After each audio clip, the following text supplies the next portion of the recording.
Today's scripture comes from Psalms 100, verses 1 through 5. Please hear the word of the Lord. Shout triumphantly to the Lord, all the earth. Serve the Lord with gladness. Come before him with joyful songs. Acknowledge that Yahweh is God. He made us, and we are his people, the sheep of his pasture. Enter his gates with thanksgiving and his courts with praise. Give thanks to him and praise his name, for Yahweh is good, and his love is eternal. His faithfulness endures through all generations. This is the word of God for us, the people of God. Thanks be to God. So today, in lieu of any type of sermon, you all will get to hear from a couple of members on the visioning panel that we put together. Now, in case you've missed out on hearing about that, as we enter into our new season with this church, we took a look around us to try to decide, is our vision, is our mission the same that it has always been, or is there some other need? And that's what this visioning committee did. We are part of New Faith Communities with the UMC conference, and that is helping to guide us along. So they're providing a little bit of a lot of assistance for us to take a look at, well, we know who we are. What does our community need in the community as it looks today? And that's what this committee put together and came up with our vision, which is serve as a heartbeat in the community so all feel connected and worthy of love. So I'm going to invite Clyde and Susan Crowder to come up and guide them through with some questions and give you all a little bit better feel for what we've been working on and where we're going. Now, while I've got some questions to guide this, I'm going to leave an opportunity if anyone has some questions that maybe you didn't hear me ask, you'll have a chance to ask yourself. So, in no particular order of who I'm going to ask, tell us why you said yes to being a part of this team and work. I was asked to be part of it. I'm sure it has something to do with being the admin at the church and having a lot of the ins and outs. But I was excited about it because I was excited about working with a professional vision coach who is not only walking us through a short period of time, but is walking us for a year through it. She's not just getting us through those first 6 weeks and leaving us, or even one day and leaving us.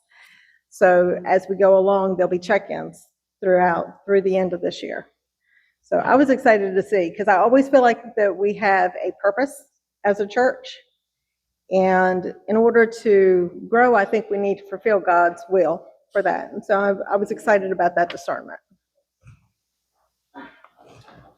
Well, for me, I don't like the touchy-feely stuff.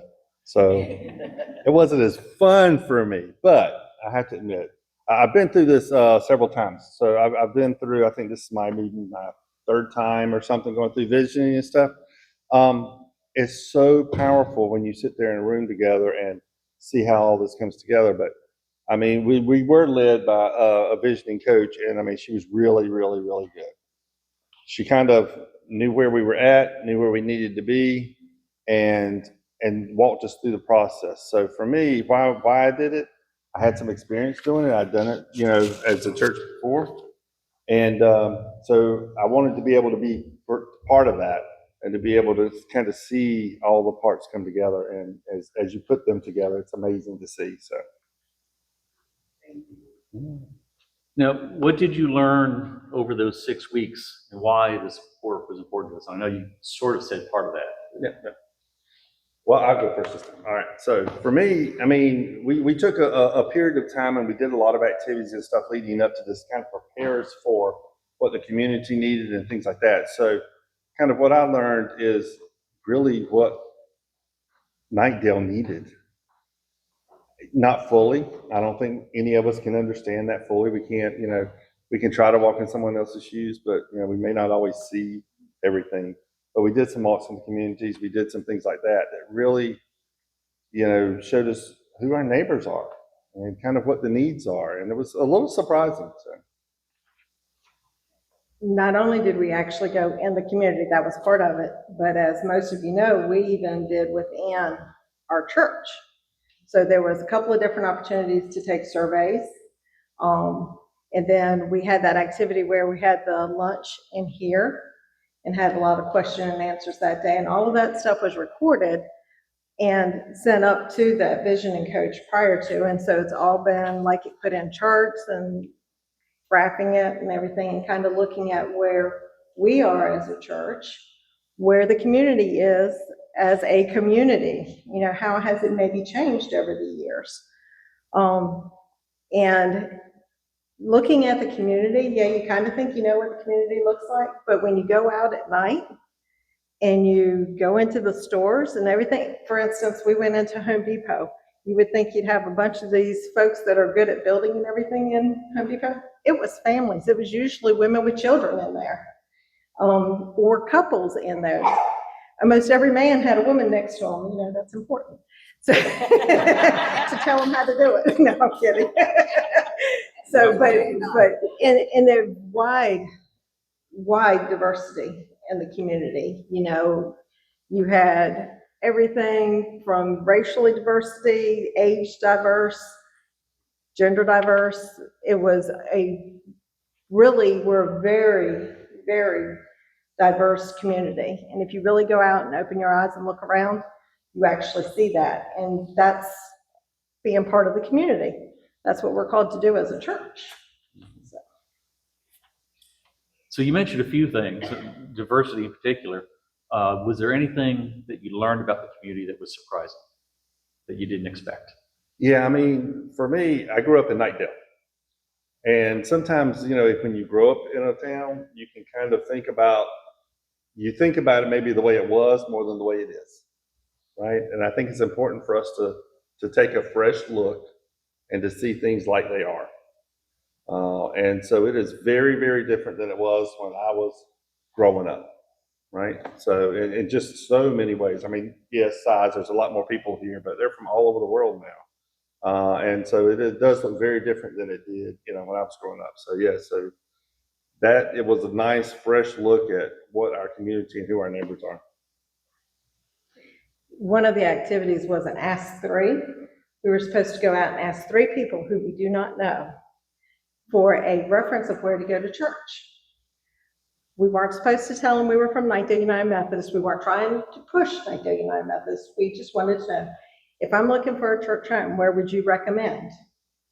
I think the thing that surprised me the most out of that is how many people I had to ask before I got somebody who could make a recommendation. And even the people who made recommendations were, I don't go to church, but this is where I'd recommend. So, you know, I surround myself with lots of folks who go to church.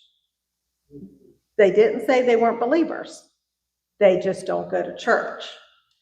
So we were trying to find out, okay, if you do recommend a church, why do you recommend this church? And a lot of it was the activities in the church. So that was very interesting to me to find out how many people are actively going to church. I think I'm blind to that because of going to church every Sunday. And so that was an interesting thing for me. Now, part of the mentoring process for the team included a retreat day. The team got together with a mentor. How'd that go? Tell me about that. I'll go first.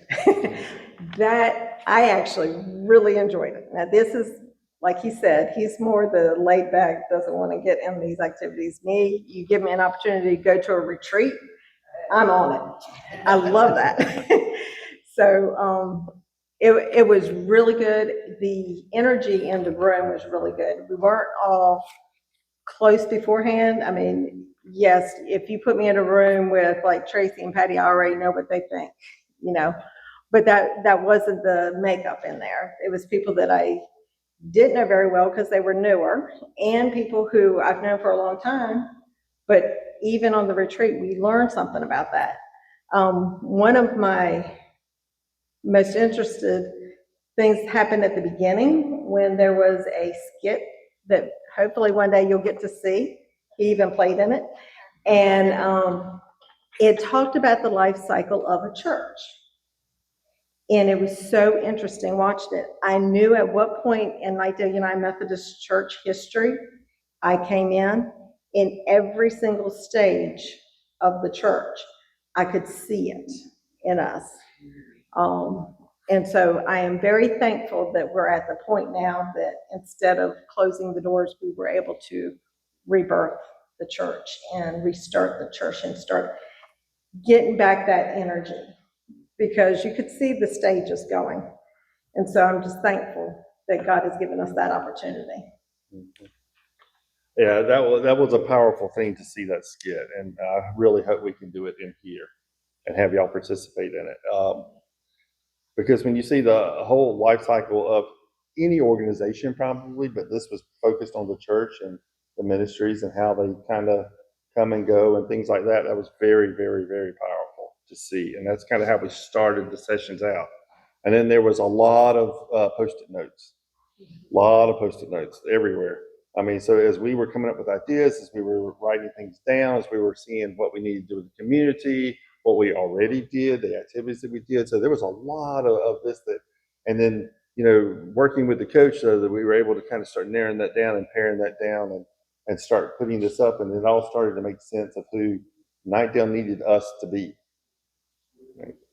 And the whole day was like what he was saying, you know, we started with one thing and then you could see the order as you went through the day, as you progressed, and they built on the whole day. It just built on one another until, like you said, at the end of the day, we came up with this vision statement, and we had lots of ideas out on the table.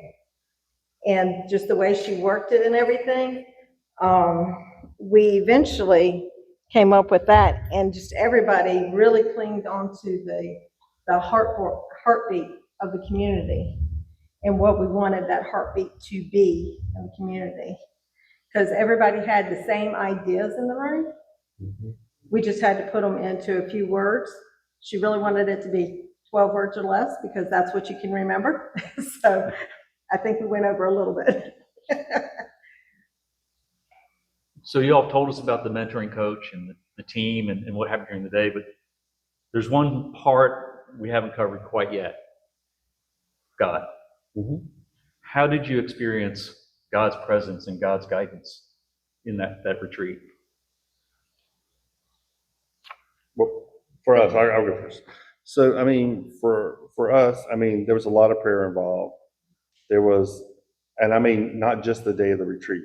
I mean, all the way through this whole process of just asking for the guidance, seeing what our community looked like, having just God put those things in our past that we needed to see. And then that day, you could just see God working in just how everybody had gone to different places in the community. Everybody had talked to different people, but when we all came together, there was some really common themes, right? You know, you see that. And you know God's working in that to say, this is who I need Knightdale United Methodist Church to be. You know, this is who I need you to be. And the heartbeat, you know, was just struck everybody immediately. We need to be the life of the community. We need to be there to, you know, to do that, because there's so many people out there that we see right now that just need hope, that need to know that, you know, tomorrow's brighter, that it's never the last chapter, that, you know, there's just so much like that that needs to happen. And so for us to be that heartbeat and to serve the community like that can be very powerful. So, I mean, I think that's where God led us. Yeah. And then, like you said, from the get-go, the team was in prayers, but hopefully you were reading prayers also, that y'all were in prayer with us through the newsletters and the communications with Pastor Steph. And the fact that when you get in the room and you're able to narrow, we had 10 people in the room, and you're able to narrow it down when all these people come from all different directions. You know it's a God thing when you all latch on to the same ideas. So as the vision statement started to come together from all these unique perspectives, how did it feel as it started to kind of commingle into something that now we have? It was amazing. Like I said, everybody had to write their own ideas separately on these Post-it notes. Mhm. And you didn't know who wrote what. It just all went out. And then you went and you had to read everybody's. And then we marked them. We got to pick like the top 3 that we liked. And then we start narrowing it down. But without a doubt, you had like 3 top choices at the beginning because everybody in the room just felt. And I mean, even when they were saying ideas, everybody was saying the same ideas, maybe worded in different language, but everybody was saying the same ideas. And even at the end of the day, we were able to take the vision statement. That's not where we just stopped. It was like, okay, so what are we going to be doing? Actually, we had to start with a 5 to 20 year plan. And then we came down to the 1 to 3 year plan. And then we came down to the 90 to 1 year plan. How are we implementing this? Now, she did clarify, this may only be a short-lived, like next 10 years, 5 years, 10 years mission statement because the life of the church changes. And so the mission may change as we go along. But what do we want our congregation and the community to say about us 20 years down the road? Just like what Jeff said in that meeting that we had, he's hoping that the community says, I am just so tired of Ninth Day United Methodist Church doing all this good in this community. So that was one of the things that was mentioned that day. Mhm. Yeah, and one thing I think all of us noticed and all of us brought up, and we heard it in the community and everything else, is there's an epidemic of loneliness out there. We see it in our young adults. We see it, in the older community. We see it in every stage of life. We can see an epidemic of loneliness out there. And so when you see up here so that we all feel connected, that's important. We're supposed to be a church body, right? All kind of connected together. And so that was very profound for us. And that kind of led us through not just the vision statement itself, but also what we needed to do to implement it and how we need to act and how we need to move forward, is really being out there to kind of connect our community together, to find ways to connect not just people to the church, but people to each other in a Christian way. Just be able to care for one another and take care of one another and just be there for one another. So. Because it's That was connecting powerful. in our church as well as connecting in the community. Mm-hmm. And part of that is as we're connecting with the community, we will connect as a church body as well. It's just like, I don't know if you've ever been praying for somebody else and found that prayer changed in you as well. Mm-hmm. So the last thing I was going to ask, you read ahead because you answered. Uh-oh. Oh, sorry. No, because it was a beautiful answer. So with this vision statement, there's different pieces to it. Serving as a heartbeat, being connected, being loved, and you brought up the connection part. Mm-hmm.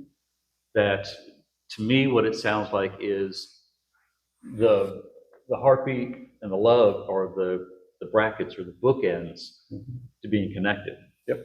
So even though they're guiding into that connection, it feels like that connection is also pointing and leading to those. Am I getting that right? Absolutely, you are. Yeah, because as we look at it, when you look at it, it says the heartbeat of the community, in the community, so they all feel connected and worthy. We know as Christians we're worthy of love. We know God, that Jesus was on that cross for us. We just celebrated Easter, right? We know that we're forgiven. We know that we have that. And we just need to, we just don't see that in the community. A lot of people just don't feel that way. And so, yes, we need to connect that with the church and with God. And so people really, truly understand and can see it through us that they are not just worthy, they are cherished. So. And even as Christians, a lot of times we forget Mm-hmm. that we're connected with that community. We forget that we're worthy of love. And so we need to remind each other in the community, because the people that we're reaching out to may just be on church. It doesn't mean they're not Christian. So we're called to spread God's word in multiple ways, not only making new disciples, but also reaching the unchurched to bring them back in. We're not about going out and stealing somebody's member that's already going to church. We're about connecting all those people that I found that couldn't tell me a place because they don't go to church. It's about connecting them to a church home. Those are all the prepared questions I had. I'm going to give everyone here an opportunity, if something has sparked your curiosity, to put them on the spot and ask your questions. Yes, sir. So, did you find anybody to recommend it? Ooh. I don't know about anybody else, but I do not. And as much as I love to talk and can carry on a conversation with anybody, that was a very difficult task because it was scary walking up to somebody asking them to recommend a church that I don't know, not knowing where they stand in their faith. Well, yeah, I mean, so it's, we're out there, but I mean, when you look here, the population of Nightdale's has grown substantially, and, we're a small portion of it right now, just a fraction of a percent, but, we would like to get out there and grow that, so, we want people to know who we are, right? So see you at the picnic in the farmer's market. I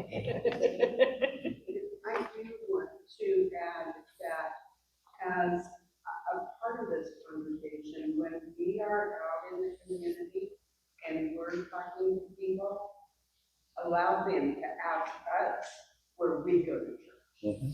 Because I'll do invites to different things, or I'll talk about something and people will say, where do you go to church? Don't be afraid to share that. Yeah. So I'm going to repeat what you're saying because I know the video won't be able to hear you. So what she was saying is make sure that when you're out and about, allow people to ask you where you go to church, and don't be afraid to say Nightdale United Methodist Church, and to know a little bit. If you need to learn more about the church, please ask any of the members who have been doing things for a while. Call me, email me. If you don't know the answer, please say, let me connect them with me as the admin. That's fine. Connect them with anybody else in the church. Let me get back to you. Yeah. And let me get back to you. Absolutely. And Make a connection. one of the things that I think that we're working on is actually like a visitor card that you're able to hand to somebody that will actually have like a QR code on it and a website so that people can learn more information. All you have to do is hand them a card and they can get more information about the church.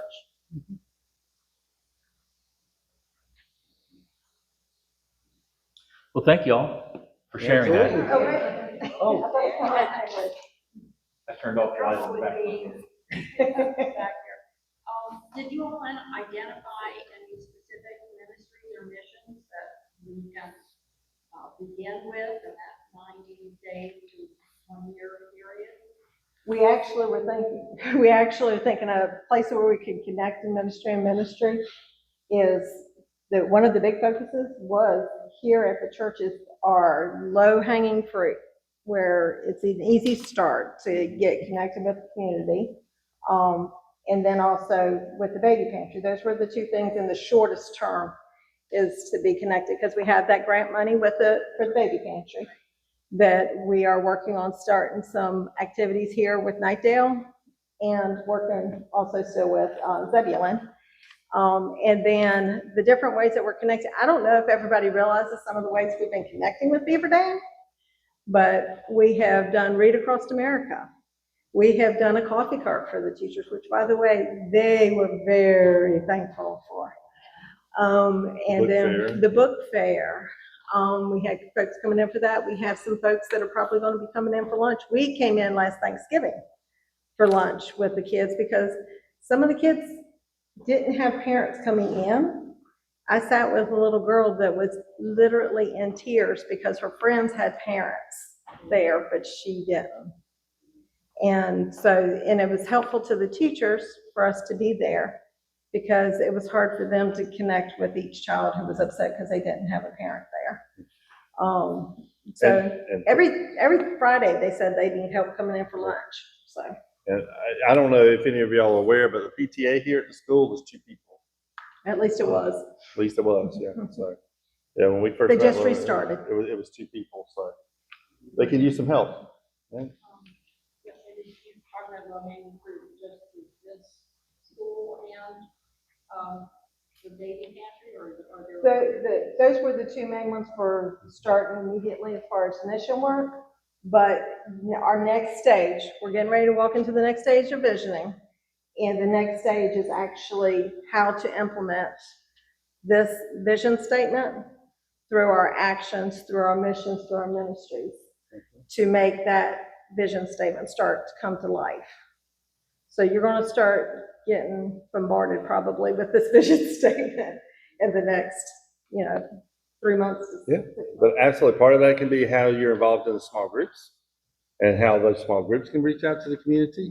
It could be, this picnic lunch, just being there, right? We're not going out, we're not doing anything particular. Maybe we're going out to eat a picnic at the farmer's market where people are.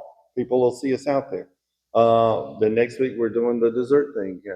Just as we start putting things together, they don't have to be huge things to begin with, but we just get that ball rolling, and then it's easy to keep it going.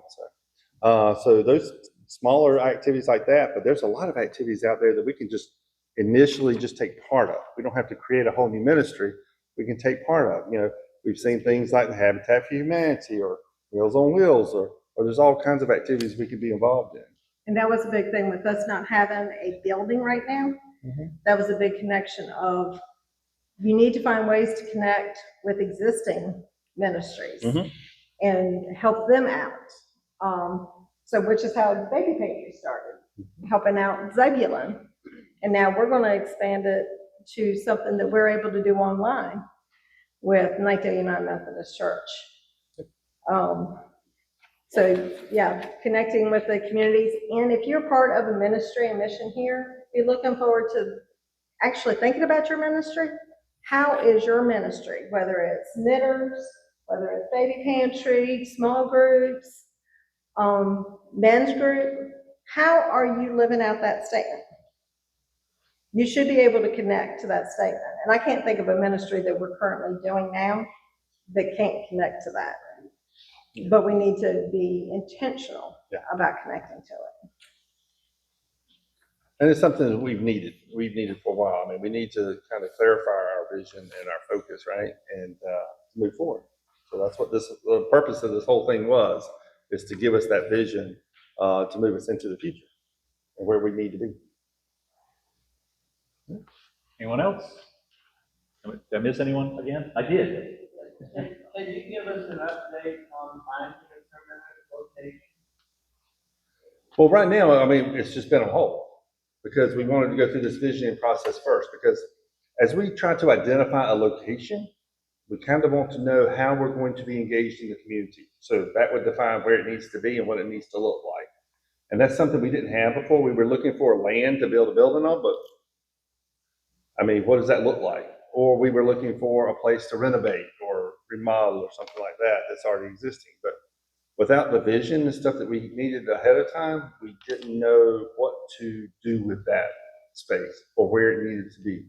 So it made more sense for us to come up with a vision, find out exactly how we're going to connect with the community, what the community needs, and then we can build or remodel something that would be in the right location and with the right purpose. It doesn't mean that we just close our eyes and don't see things, because that's not true. We actually, those of us who were on the transition team, we notice when things are out there. Yep. That never stops. Right. That doesn't stop. It just doesn't mean that we are actively trying to purchase a place right now until we know what needs to be on it and where we think it needs to be. We actually are also getting ready to talk about possibilities of Mission House. So that would be a permanent place, not necessarily for worship, but a permanent place in the community where people know it's connected to Ninth-day United Methodist Church. Because no matter whether it's renovation or building a place, Town of Ninth-dale basically said you're looking at 18 months to 2 years minimum. So, unless it's a church that's. I can promise you, the whole leadership team, along with everybody here, would love to have that space. And the vision team, that was a big part of the vision team, is finding that permanent space, even if it's a permanent interim space, that's on everybody's minds too. So yes, we're hopeful that now as we're finishing this part of the visioning, that we can start moving more towards those directions. Good questions. Good questions. Mhm. All right, well, thank you all for coming up. Absolutely.